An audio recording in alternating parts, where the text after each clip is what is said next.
And welcome to Fan the Flames podcast for December 14th, the week of. I'm Dan. I'm Nate.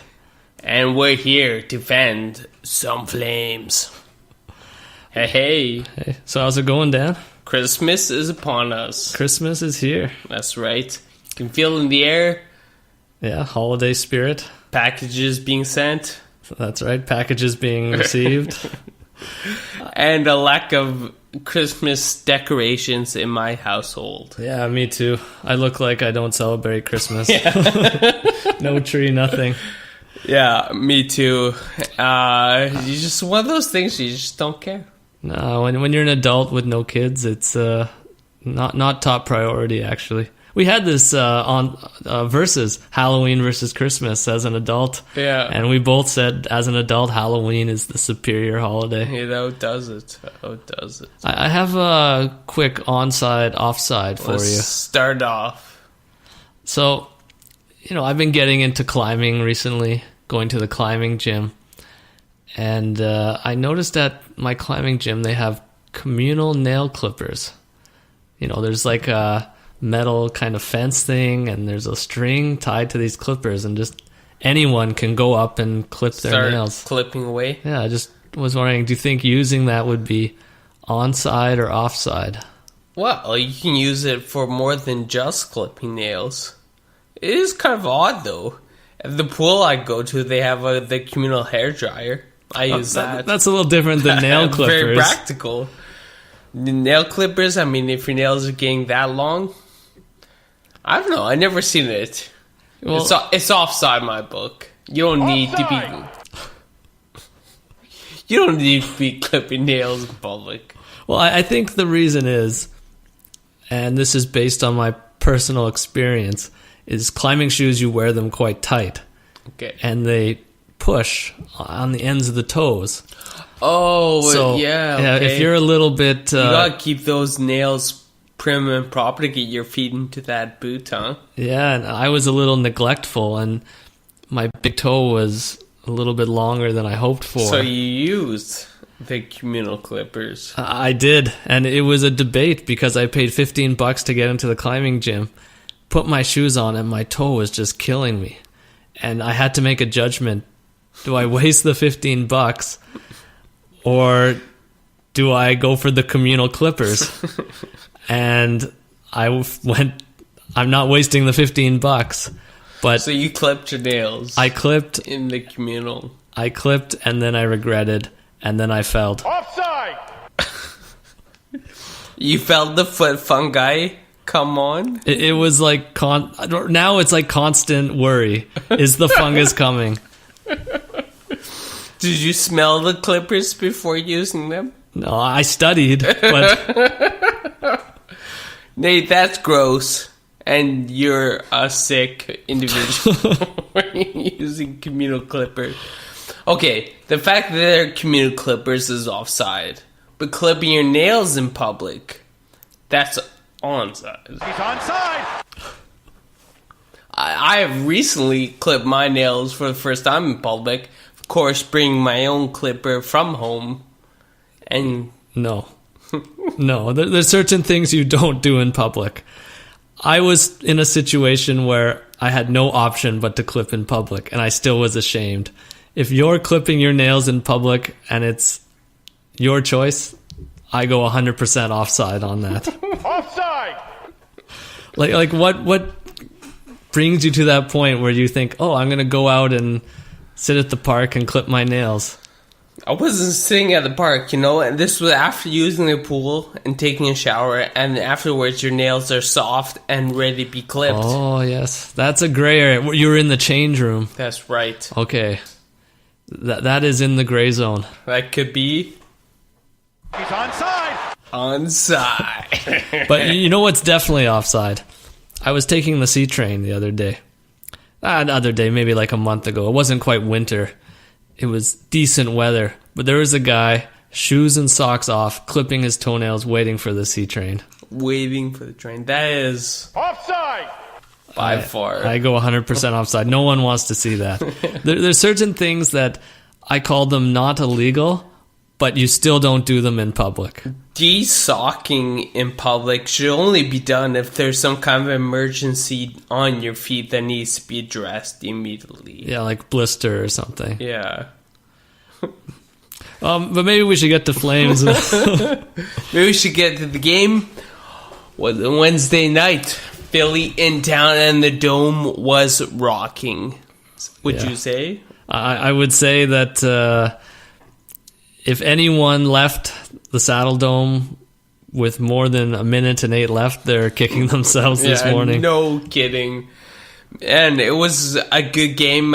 Philly, interesting opponent. You know, you never know where you're going to get. Rudy had a good comment that one of their maybe areas that they're criticized for is their lack of structure. They play the game more open and freely. And that much is observable. And they play rough and not afraid to take penalties. Yeah, I guess, because their coach is basically a dead man walking, because he was hired by Hextall, and then Hextall's been fired, so the new GM. What's the coach's name? Hextall. Yeah, you got it. So Hextall, who was working under Hextall, is now a coach under a new GM. Yeah, so his time is limited. His days are numbered. So I wonder how much the players listen and like the discipline problems Philly had and their looseness of play may be related to the fact they know that a new coach is coming in soon. Yeah, it's interesting. Never thought of that. But getting to the game, the actual score, it was the 6-5 OT. Yeah. 3-point comeback win. Yeah, 8 left. They scored 2 goals in the last 8 and then 1 in overtime. Yeah, goalie pulled and not on the bench afterwards. Yeah, maybe that's the first thing we should address is Mike Smith. Mike Smith coming off a 6-game win streak. Where he played pretty good. Playing pretty good. Until the 4th goal? The 4th goal was like a horrible goal. Yeah. But all night he looked a little off to me. He was kind of, every time he'd make a save, even if it was high, he would stop it and then fall flat on his face. Like, I've never seen a goalie make 15 saves and 13 times wind up face down on the ice. Dropping after every fall? Yeah. Could he possibly be on drugs? I know you're referencing our conversation earlier, but my dad is convinced Mike Smith is on drugs. Yeah, he's got floppy style, and it feels to me that I notice it more, or he is just even flopping more. Yeah, especially last night, he was flopping every a lot. save, just reaching out, sprawling. It's kind of unusual to witness. And he didn't come out for the 3rd period, and Peter said he just wasn't right. And, there's different interpretations of that. One, maybe he just got the shits and, couldn't leave the toilet area. Or he was maybe eating some dumb nachos. or maybe he is injured, like groin pull again. Cut finger. Yeah, maybe his finger was acting up. Yeah. Or, there's always the third option. He's on drugs. Yeah, your dad's been preaching it for a while, but it's starting to make more sense. Maybe because you're just throwing in my face more and more often. Yeah, the redundancy is starting to sink in. But if you were going to pick, like, multiple choice test, A, injury, B, the shits, C, drugs. Which one, like, what's the reason you don't think he came out? Or, and D, all confidence. of the above. See, I even though I like the drugs one just because it would be a crazy story, I think it's probably groin injury. Lower body injury. Yeah, LPI. Yeah. It's possible.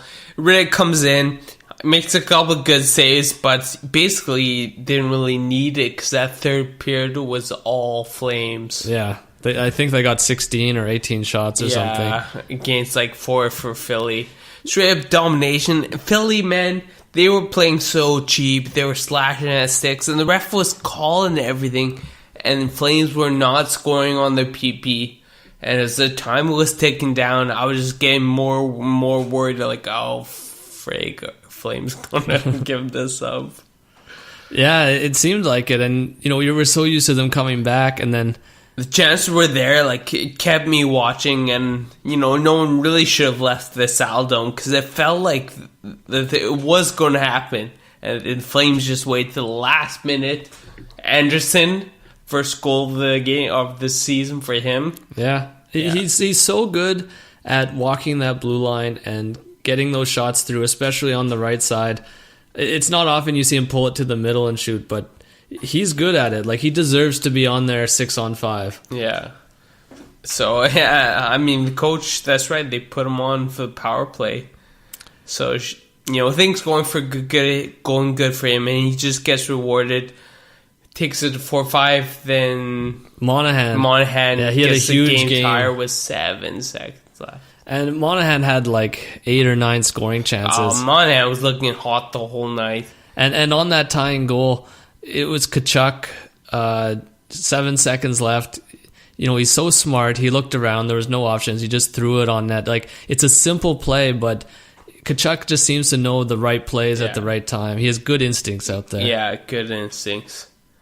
And that took them to OT, where the OT, Monahan, Goodrow, Giordano. Giordano is a definite for a 3-on-3 OT. You think of the kind of player he is, you're like, yep, we want him on the OT. And the good thing about the 3-on-3 is I've complained in the past that they just skate around and they don't shoot. They just keep possession. Where this time they got the puck, they went down the ice, and They like a good chance they just put it on net and banged away till it went in there. Well, the funny thing with the OT is it can go either way.